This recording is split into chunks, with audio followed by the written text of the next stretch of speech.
Winkle TV. Whole squad together. All right, y'all ready? TED TV.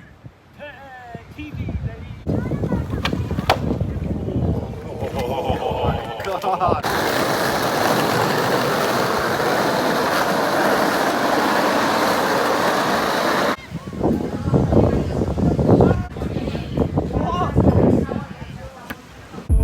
Winkle TV. Get off your phone. My name is Anthony Claravall.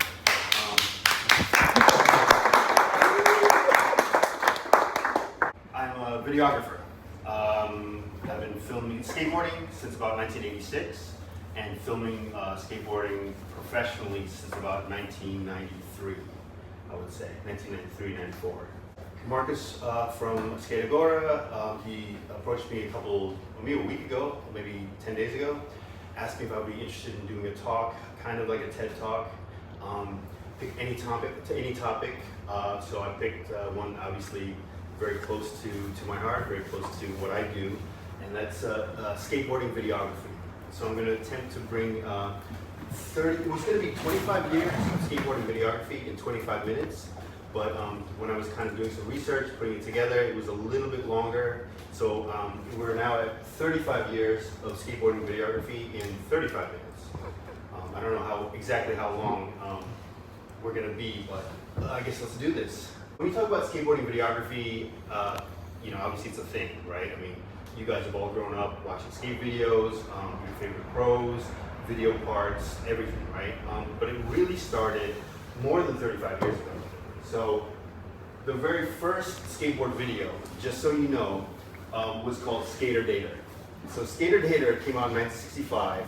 That was like the first wave of skateboarding, like the first skateboarding boom, right? Super small boards, clay wheels.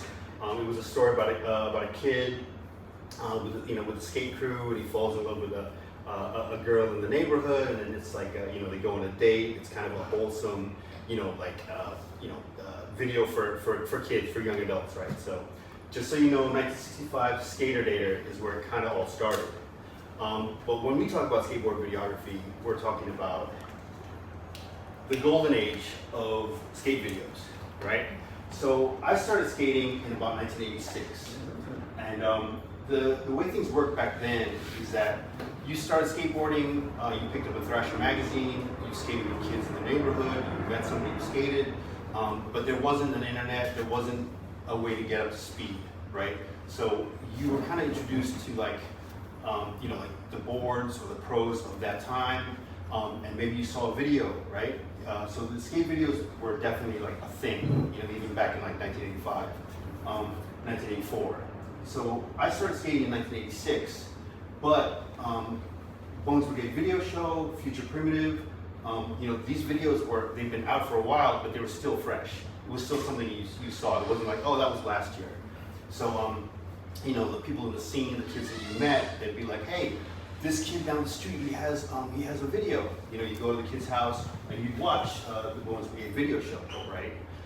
The Bones Brigade Video Show was a super important video for me and for skateboarding. So the company called Powell Peralta, it's probably the biggest skateboard company in the 80s, one of the biggest. It was Stacy Peralta and George Powell. George Powell was he was an engineer, right? He was almost like a scientist. This guy developed skateboards. He developed wheel urethanes. He made the skateboards. Stacy Peralta was an ex-pro skater, and he did all the team stuff. He found the skaters. He developed pro skaters for the company. He made the videos. He filmed. He edited. He did everything. So the Bones Brigade Video Show was kind of a video that came out when people first started having videos, right? So around that same time, the VCR hit America. So people had a VCR in their house; they could watch a video. Before that, it was just what it was on television, and then maybe home movies or on Super 8 or something like that. So people now had a VHS player. So the Bones Brigade Video Show was one of the first videos that people could watch in their home. And it had all the Bones Brigade skaters, from Lance Mountain to Tony Hawk, Steve Caballero. They were all big skaters, big stars. And Tony Hawk is here on the cover. You know, it was kind of like a free-form video. Back then, maybe Stacey Peralta would go and visit one of the guys and film all day. And then whatever they filmed that day was in the video. It wasn't like, you know, later on, years later, as I'll talk about, like video parts that people took like years to film. It'd be just like one day. So the Bones Brigade video show was huge. A year later, it's Future Primitive, another video. And then when I started skating, which is like 1986, the first real video I saw that was current was The Search for Animal Chin. And at this point, a lot of these videos were obviously guys skateboarding, but then there were like skits, there were like stories. Animal Chin was almost like a real movie. You know, there was a mythical guy, his name was Animal Chin, and the Bones Brigade went to try to find him, The Search for Animal Chin. It was, you know, if you're 15 years old watching it, you know, it's like, this was like the gospel. You know what I mean? This introduced like skateboarding, like how to do the tricks, or what tricks people were doing, what people wore, like, you know, like styles, everything. So, you know, there's skits in this movie. There's things that people still reference to this day, right? But the reason that it's important really is that it was also like a big production. At this point, like, you know, Stacey Peralta was making the videos for Powell, and he was like filming on film. You know what I mean? He would have sets. He would have like actors, you know, playing skits. It was like a big deal. It wasn't something like, as we would see later on, where like everyone could pick up a video camera and film their friends. It was like a production, right?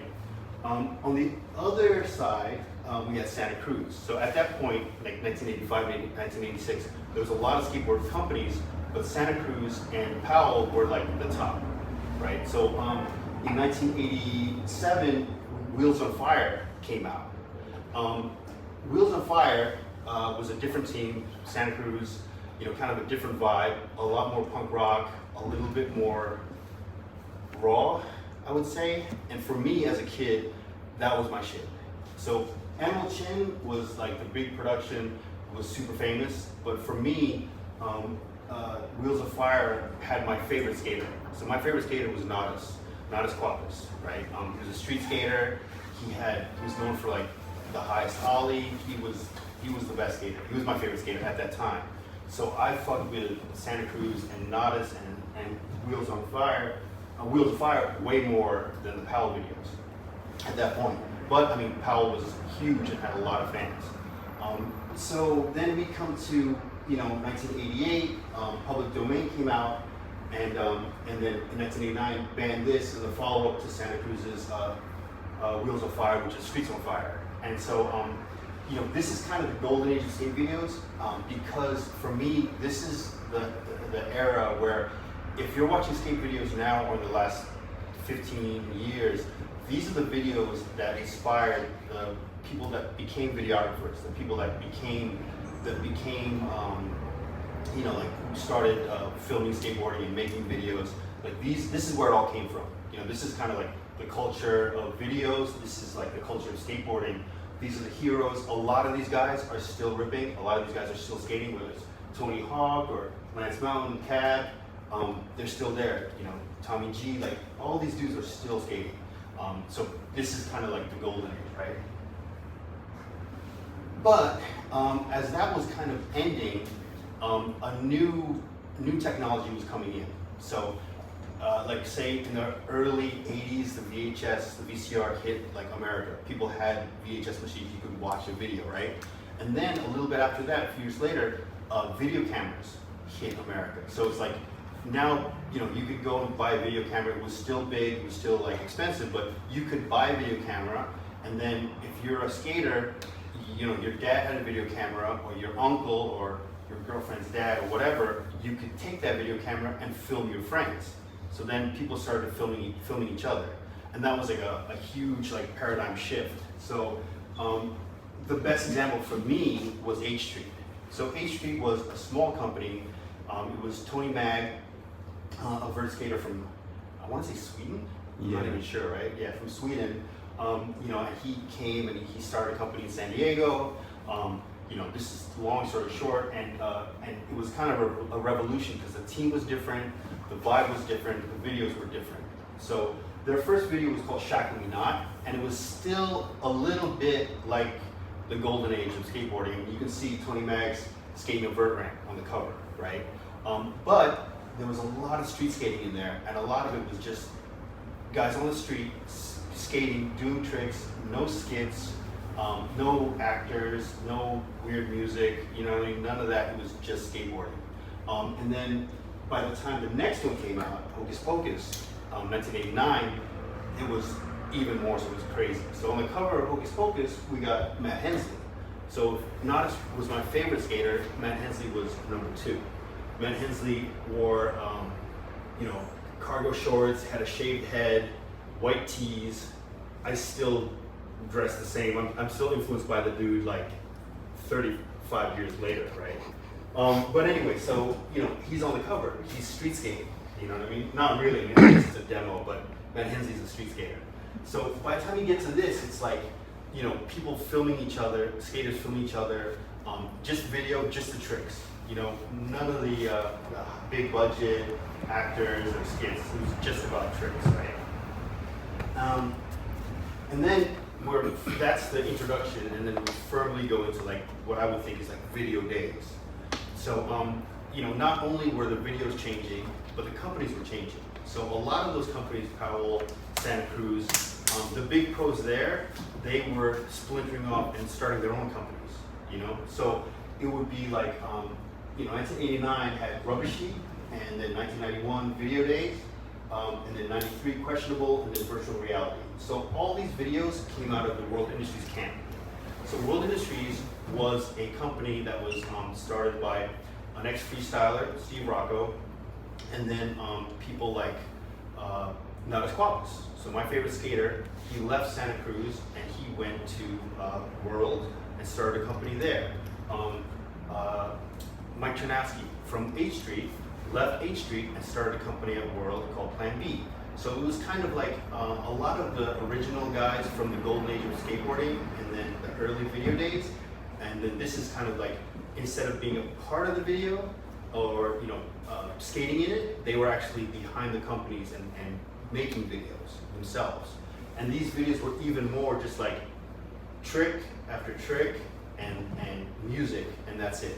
And the tricks were like progressive, you know what I mean? Like people were doing stuff where it was like, it wasn't like Stacy Peralta would go and visit somebody and film for one day. It would be like, okay, this guy took 3 months or 4 months and like wanted to do tricks, that he wanted to do that made him a better skater or whatever, invented tricks, and they filmed it and they had like, kind of video parts.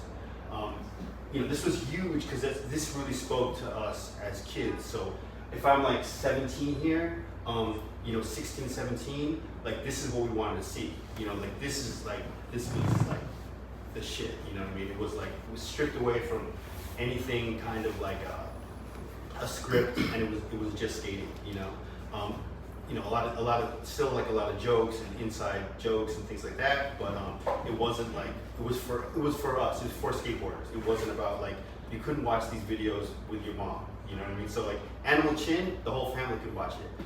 But by the time you got to Video Days, there's a skit where like they're in a fucking car, and then they pick up everyone gets picked up and they all go skating. At the end, the car drives off a cliff and they all die. So that's not the video you watch with your mom.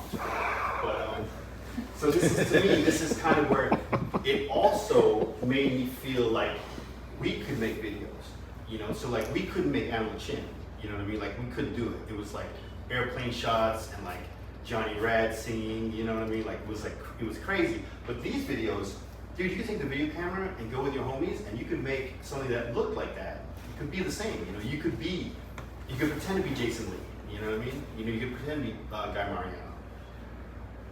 And we did. And then I think this is really important too. So this is also when it became like, hey, the filmer. So this is what put me on the path to become like a filmer. So maybe before, Stacy Peralta was a cinematographer.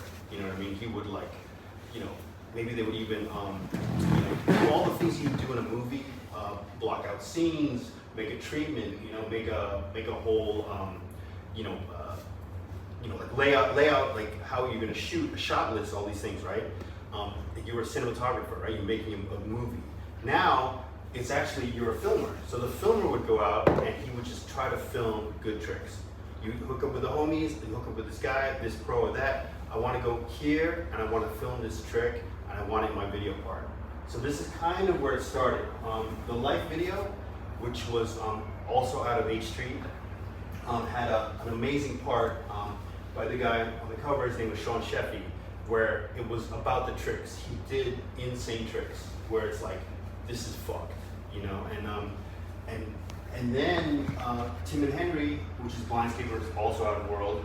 Tim and Henry's Pack of Lies was fucked.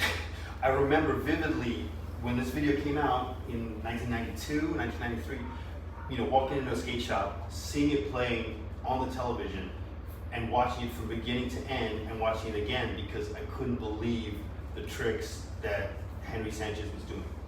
So it was like, it wasn't like a skateboard video for entertainment, like watching it with the homies or whatever. It was almost like a master class in skateboarding. Henry Sanchez was doing tricks that like I had never seen before at a speed I'd never seen before. Tim Gavin, who had also a part in that video, was popping tricks where people rolled them on the ground at that time. Flip tricks, they'd do a kickflip, it would roll on the ground. Mine did, but Tim Gavin would do nollie flips and that shit would be popped and caught. And it was like a revolution, and it was, a lot of that was able to be captured by people like, I don't know, Socrates or Tim Dowling or the guys who filmed. And the reason some of the skateboarding came out was because there was a guy, like a filmer, that made it happen, that documented it the right way and showed it the right way. Finally, the FTC video, Aaron Meza, was huge too. Like there's all these videos here. Goldfish was the first girl video. And so these videos were, they definitely furthered the act of skateboarding, but also how it was captured, And it wasn't an overnight thing. It didn't happen like, that fast. I mean, we're talking 91 to 94, but by 94 there was like, okay, there's a filmer. You want to film it, you want to film a video part, you want to get a trick, it would be good to have a filmer instead of just a random dude, right? And then we have another shift. In 1993, by 1993 there was a lot of skateboard videos, a lot of skateboard companies, and they would be making videos, and the videos would be promoting a brand, would be promoting a team, right? It could be a wheel company, it could be mostly board brands, whatever, but it was a video for a brand. In the 1993, videos beyond a single brand kind of happened. And then this also had a huge impact on me. So the video was called 4-in-1. It was 4-in-1 Video Magazine. And it was a little bit of a revolution because it was a video that was, that had like all kinds of skaters from 10 different brands, 20 different brands all around the world. So it was like the focus was on skateboarding and whoever did it. It didn't have to be like top pro, it could be unknown kid, it could be, they had footage from like Holland, they had footage from LA and New York, Philly, like all over. And so this was huge. And the craziest thing about it is at the end of issue 1, this came on the screen. So it says, send any high contributions on NTSC only with a brief explanation of what is on the tape and where to 4-in-1, right? So it actually told you that you could send some tricks or some footage to them. And me, so I'm like 17, let's say, or something, and I'm like, damn, dude, that's sick. So what did I do? I went and I had my sister's boyfriend's video camera. I borrowed that, and I would go and I would just film with like all my homies and all the best skaters that I knew in New York and in New Jersey. And I filmed for like 4 months or like 2 months, and then I sent those tapes to 4-in-1, right? Didn't know anything. I asked some friends. I had a friend who actually shot photos for Skateboard magazine, and I asked them for advice, and they told me like, hey man, like these are the guys at 4-in-1, these are the names. Send your tapes to them. You might want to use this kind of camera. These cameras are better. These tapes are better, whatever. So I filmed for a couple months, sent it to 4-in-1. That address, everything right there. I just sent them. And then I waited. So I waited for a couple weeks, and I was like, kind of thinking, like, fuck, man, it's been a couple weeks. I wonder if those tapes got there. Did they see them? You know? So I looked again, and there was a telephone number, right? So I called a couple times, went to the machine, went to voicemail, and finally I got somebody on the line, and it was Josh Friedberg. So it was Josh Friedberg was the editor of Forum 1. So I got him on the phone. I was like, hey, my name's Anthony. I sent you some tapes. I'm in New York, and I sent you some tapes. He's like, yeah. We got them. I saw them. Yeah, I saw the tapes. I'm like, okay, cool, man. You know, and I'm like, is there anything cool in there? And he's like, yeah. Well, you know, we're gonna check it out. You know, we'll get back to you.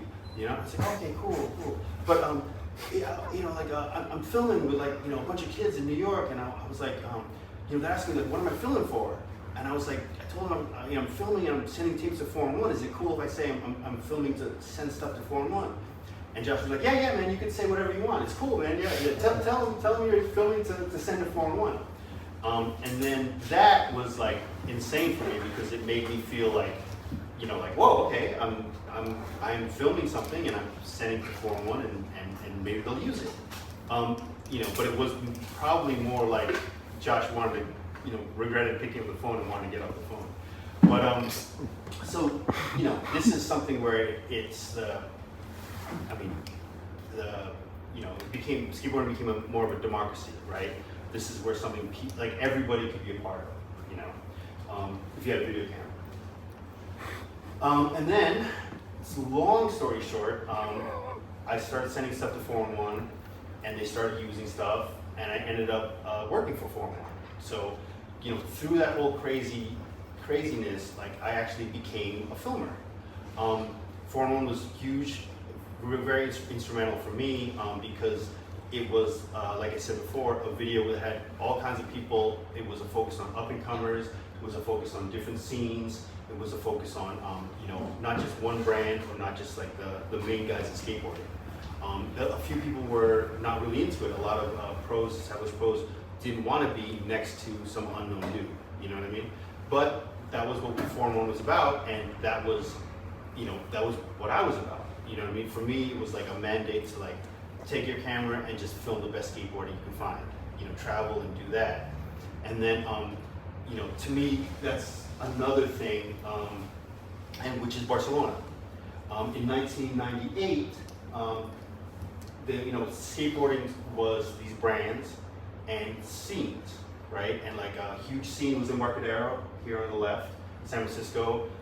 You know, all the guys that came out of Embarcadero either had a brand, or were top skaters or top pros. It was everybody wanted to go to Embarcadero. Everyone wanted to go to San Francisco. I grew up in New York, and that's the Brooklyn Banks on the top right, and then that's where we skated every day.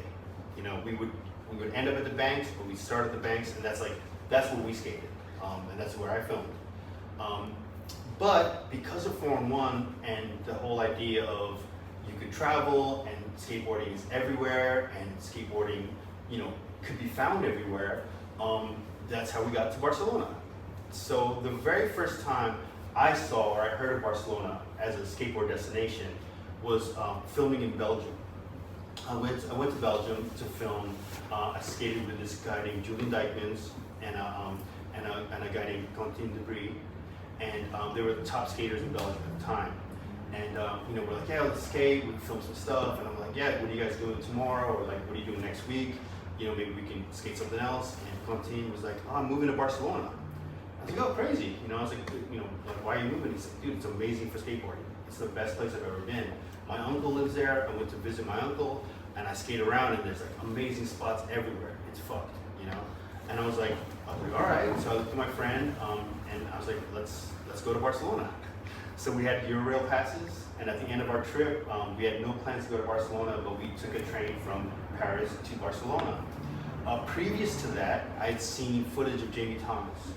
Jamie Thomas had kickflipped the 4 at Machba. He used to be a 4, not a 3. And he had filmed some local dudes, Sam Rubio, Pabli, you know, like dudes that were like, you know, from Barcelona that nobody knew, maybe in America, but they were on as high of a level as any other pro. These guys were from Barcelona, like ripping, right? So that's the first thing I knew. I didn't really know much, I just saw that. So we went from Paris in 1998, the summer of 1998. We went from Paris to Sens. We took a train, got off at Sens, and stepped out of the train station, and there was a huge scene like right there. So on the left, this is what Sens kind of looked like when in 1998, right? On the left, on the top, and the bottom. So it was perfect ledges. It was it had a shade, so it was super hot. You could still skate. These tables, you could skate the benches of the table or the top of the table, and more importantly, there were people skating. So we walk out, and then I vividly remember seeing this dude skating around, ripping. This is literally like the day I arrived, like all the bags, everything. I see a dude ripping, glasses, hat on, doing crazy tricks. Switchback 180 nose grind, like pop shoulder crooks, like video part tricks just live. And I was like, wow, this dude is amazing. And it was Raul Navarro. And, literally went up to him and was like, hey, what's up? Didn't speak any Spanish. I don't think Raul spoke any English. And then I was like, fuck, dude, you rip, I'm filming for 4-in-1, he knew that, and we started filming. And we're still friends to this day. He's one of my favorite skaters. There was dudes there that I saw that first day. Marcus Gomez is one of them. He's still around, still a good homie. Julio Arnau. There's people like Jelly. There's so many people that were there in 1998, 1999 that are still in skateboarding. And and I was really tripping at that point because, not only that there's skaters there, that's not really that big of a deal. I mean, skateboarding was everywhere, but they were on that level. And then that summer too, or actually the summer before, briefly, I met, I was on a Powell tour, and I met a Powell flow dude from Europe, from Spain. His name was Javier Sarmiento, and he would become one of my best friends and one of my favorite skaters. And so, this is kind of the start. At that point, it was just Sens that people skated. We went to Macba, and there was no wax on any of the ledges. So, but Barcelona was a really different kind of city there. At that point, people skated Sens. Some people skated parallel. Maybe you would go to Uni and skate, but Macba was pretty much like, Jamie Thomas key flipping the 4 was kind of like, whoa, you can skate. You can skate here. Fast forward to today, you can't go to Macba and not see a wax ledge, and there's a lot of fucking people. But this to me is also a big shift in skateboarding videography because the whole point of that whole story is that skateboarding began to be everywhere. It wasn't like the guys from around the world would go to Embarcadero or go to the Brooklyn Banks or be in LA. It was like, okay, now top pros, all skaters, whatever, would go to some new places, and Barcelona was that new place, and it became, as you guys know, it's, still the mecca of street skating, and it's still probably the best city ever for skateboarding. Then, a few years after that, the same mentality. I remember going to Barcelona for the first time and just being like, this is crazy. Like, why aren't people coming? We have to come and skate. Like, we have to come. It's so good. And then, Jamie Thomas, I talked to Jamie yesterday, and I asked him, like, how did you feel the first time you went to Barcelona? And Jamie said he came in '97 with Mike V on a tour and was kind of blown away by the spots. Came back the next year with Atiba and a couple other dudes and skated for the first time and was like blown away by the spots and the skaters. And then, he's been coming back, every year since then for the last 20 plus years. Jamie's coming actually with his whole family in like a week or so. So it's that kind of reaction. You know what I mean? I mean, we're here with some guys for the first time that been to Barcelona for the first time, and some guys who've been here 1,000 times, and it's still kind of the same impact. It doesn't matter, who you are or if you skateboard. Barcelona, is that city. But the same mentality kind of, drove me to check out other spots. So in the early 2000s, we 4-in-1 did a video series called Around the World, and I guess that's kind of like the real full circle when it comes to traveling around. It was kind of like spotlighting countries and cities that people had never been for skateboarding. People kind of built a whole career. Kenny Reed is a good friend of mine. He's from upstate New York. Pro skater. Had a pro board, pro shoe. He became like the traveler. That was his nickname because he started traveling. He started going to countries that had no one had ever gone to skateboard before. So it became like a really big thing.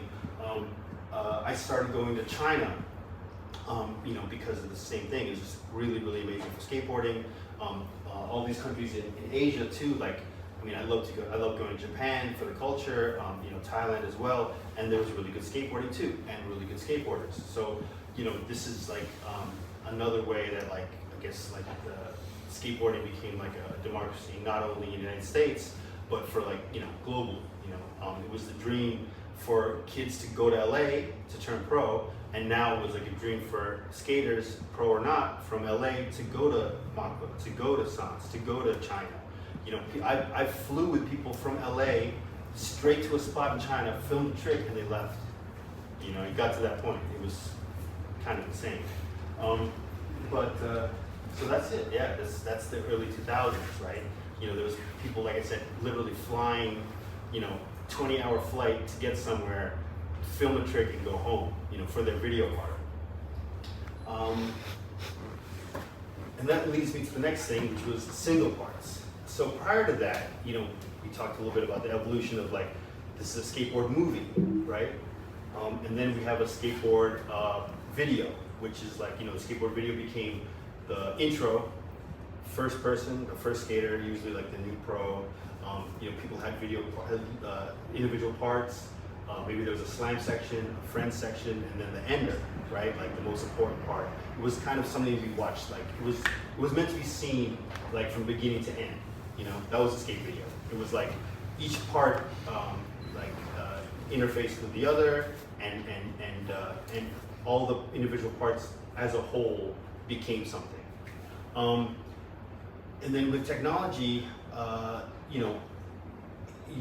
but technology changed, right? So you were watching the videos on a VHS, then you went to DVD, and then you watched them on the internet, right? So that's really what happened, and this is what happened here, where in 2011, I guess arguably this is the first standalone internet part, was Tori Pudwell's Big Bang. So Tori Pudwell is a kid that I've seen grow up from, he was sponsored at 11 years old, 12 years old, was that little kid, and then became a pro skater, and one of the top skaters, and he had a video part that was online, and it was just him. And that really changed a lot of things too. So it wasn't about you didn't have to worry about the whole team, you didn't have to worry about the video, the guy with the third part, he broke his leg, so we have to delay the whole video by 6 months or whatever. It was just one person, and he could do whatever he wanted, go wherever he wanted. And Tori wanted to go to Barcelona, and he came here and he killed it, and he made a video part and released it, and people were at that point were are you sure it's gonna be free? It's gonna be on the internet? It's gonna be on Thrasher? It's not a video? Are you sure? That could be a mistake. But Tori's nah, man, this is it. He did it, and that also changed what video skateboarding, what videography was in skateboarding. A few years later, Luan had a part called Strike and Destroy on Thrasher also. Ewan Bowman, a good homie of mine, filmer for Thrasher, he went to Brazil, filmed a video part with Luan in Brazil, and it became the first skate video to get 1 million views. Right now it's at 4.5 million, 4.6 million. But maybe now things go viral. It's not that unusual to understand that people around the world seeing it. But at that point, in 2016, to say that 1 million kids watched this video part was insane. Because it's it wasn't just playing in a store or whatever. People had to search it out and watch it. And that was a huge thing. I'm probably nearing the 35-minute mark. 34:52. There you go. So, fast forward. This is kind of it. This is it. This is today, right? So skateboard videography, right? It went from cameras, big production. It went from VHS cams and like filming your friends and like a filmer and this and that. And skateboarding videography today, honestly, is an iPhone. I don't know if there is filmers. There's a few filmers.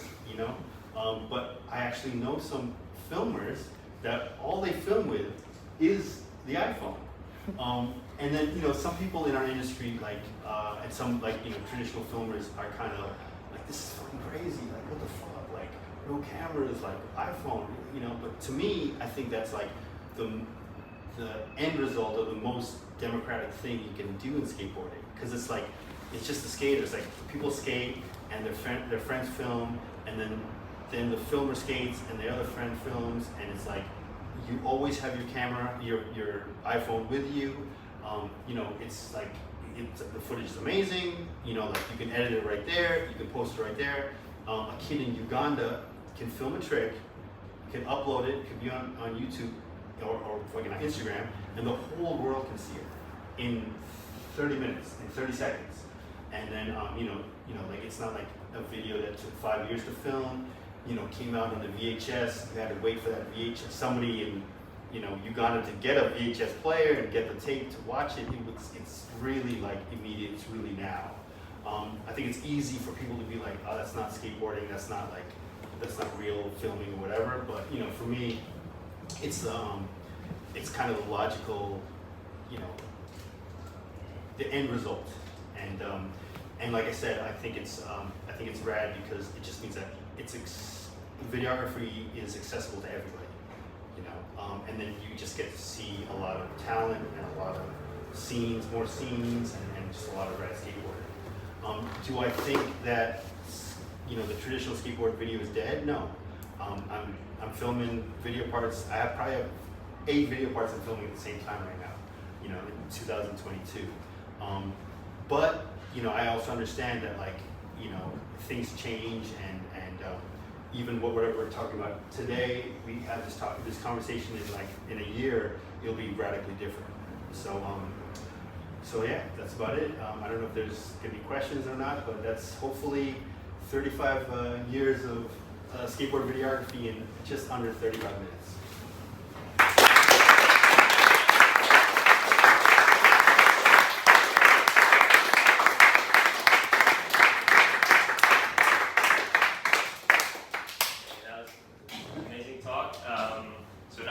Switch off the cameras, and for the people here, you can ask some questions, and maybe be open to discuss. Winkle TV. Who bought your first camera? You or your dad? Damn, dude. My first camera I ever had, I borrowed it, like I said, from my sister's boyfriend, and I had it for a while. Like, he didn't really even want it back. It was kind of like, at that point, people would buy video cameras, but they wouldn't use them. You know what I mean? And then after that, I bought my own video cameras. But it wasn't that crazy. You could go to a camera store and you could get like a prosumer. It was like, prosumer was like half pro, half consumer. It wasn't like, it'd be like the pro level cameras, but then it'd be prosumer, and you could get a camera for like $500. You know what I mean? It wasn't like, it would be a pro level that was like thousands, but you could still get some. What tape was that at that time? At that point, it was 8mm. 8mm. So it was 8mm, and then it went to Super 8, High 8, or even High 8, yeah. And then it went to Mini DV. Do you remember the first person you filmed? Yeah, I mean, dude, some of the first people I filmed were Pacadotti, Yeah. A bunch of Jersey heads. Yeah. Pacadotti was from South Jersey. Yeah. He's one of the best skaters I knew at that point, still ripping. Yeah. Skated for Screw Skateboards. I remember. Harold was one of the dudes I filmed. Was one of the first people I filmed. Ivan Perez. I met Frank Herbert really early, filming with him. So it was like local Jersey and New York dudes. Those are the guys I filmed with first. Bobby, Julio, Still some of my favorite skateboarders. Yeah. In those early days, were you able to have your own VHS videos at home, or were they only things that you would watch at the shop? Like, did you have your own Yeah, I mean, people videos? people would like, dude, some places would rent them. Sometimes like, dude, like 6 of your friends, you get together, you all put in like $3 and you bought a video. Somebody kept it, but you just copy it, VHS to VHS, so then everyone got it. So it was like, yeah, I mean, if somebody had it, you can get a copy of it. Yeah, it wasn't like, oh, this, VHS was like, you could hook up So to you always machines. try to get a copy. Yeah, you get a copy. You get like, I mean, once somebody had it, the whole crew had it. Yeah. You know what I mean? You would Once buy, somebody stole it from the skate shop, the whole crew had it. yeah, because you would go and get the VHSs, and like the tape would be 30 minutes, but you go to the VHS store and buy a 4-hour tape, so you're getting 4 videos on that one tape, and it's gonna keep going and going and going. I got a camera bag stolen, but I had the camera. Oh, really? Stole the bag, but I had the camera. Those are you, isn't it? Yeah. Where was that, in Japan? There's a Mako. When? when did that happen? Last week? A year ago. No, it 6 was months ago. You told me. The first time there. First time. Only 6 months ago? Only 6 months ago. They, what? Crazy, right? Wait, where's your bag right now? It's at the house. I'm at the beach. What was the most groundbreaking trick that you filmed, let's say, right when you got your VX and you just felt like you were on top of the world? At that point, Yeah, He wasn't a VX guy. he was a VX. no, it was this is before VX. Ah. So the first thing I filmed that was nuts was Kim Cardona, nollie inward heel over the Brooklyn Max wall.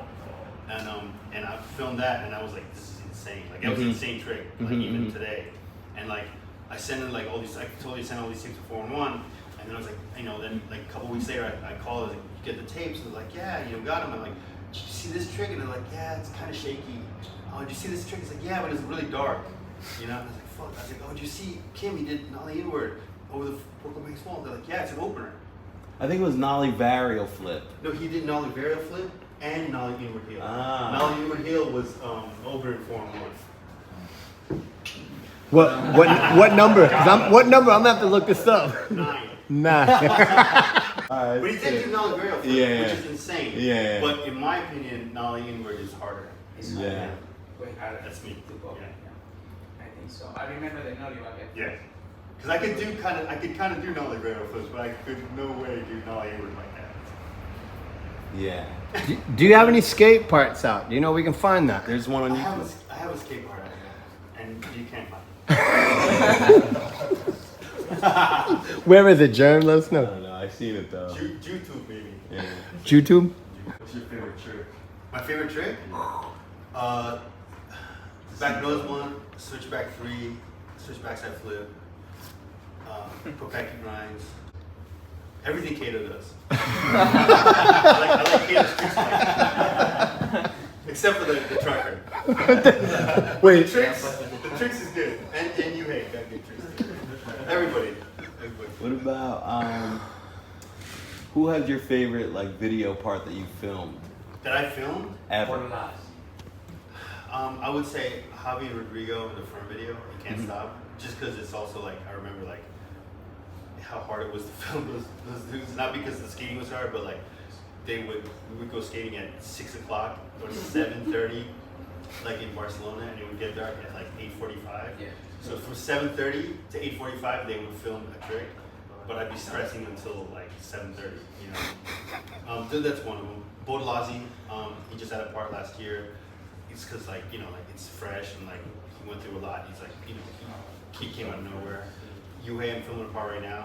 It's like it's hard to remember sometimes old videos. It's new stuff. Current. Oh, And that's all the questions, right? wait, one more. So I have this is be really fast.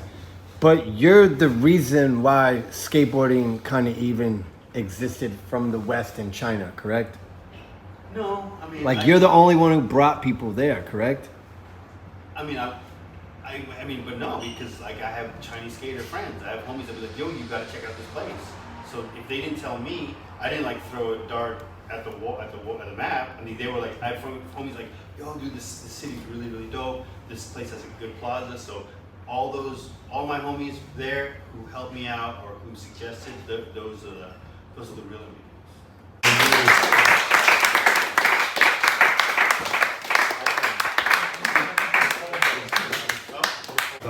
You didn't have to reveal the Wu-Tang secret though with the phone saying today on it right there. Like for real, man. Like that ain't even cool. I was, you know who I was thinking of when I know. that, you know what I mean? Where's the microphone? Homies, you know? Where's the microphone? Wait, are you on your phone right now? Yeah. Can you put that away, please? What's up? What you think about the interview? It's a good history lesson. Everybody needs to know. Winkel TV. わかりやすい説明だった。あんなにプレゼンがうまいとは俺は思わなかったですね。I got a question. Who ollied that? What? The whole thing without the tree. Emmerich, you was here? Who ollied that? Wasn't it Tiago? Tiago.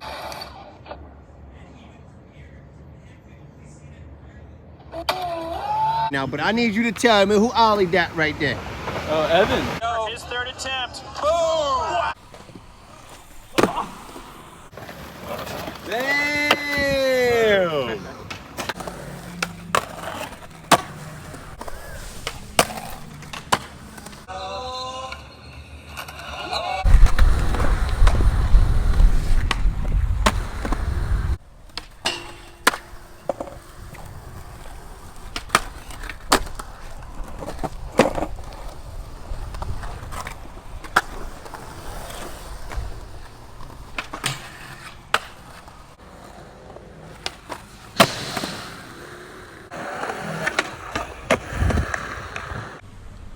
Find Tom Brady in this plaza. Tom Brady, we need you right now. Can you throw? Yeah, I can throw. Yeah, throw it once. Throw it once. Brady, come on. Yes. Awesome.